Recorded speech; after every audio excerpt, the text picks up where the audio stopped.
તો નવેમ્બર મહિનામાં અમેરિકામાં રાષ્ટ્રપતિની ચૂંટણીમાં ડોનાલ્ડ ટ્રમ્પ ફરી સત્તા પર આવ્યા અને તેના વિશ્વના સૌથી ધનિક વ્યક્તિ ટેસ્લાના સ્થાપક ઇલોન મસ્કની મહત્વની ભૂમિકા રહી.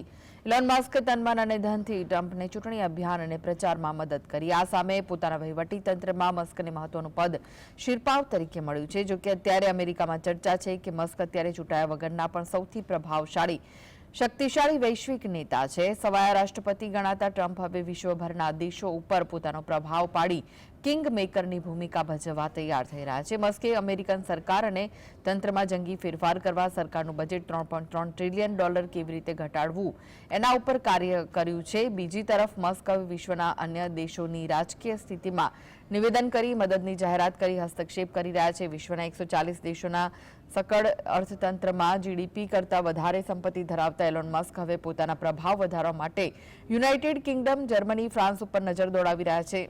રિફોર્મ યુકે પાર્ટીના વડા નાઇજલ ફરાજને $10 કરોડ દાન આપવા અંગે મસ્કે જાહેરાત કરી છે.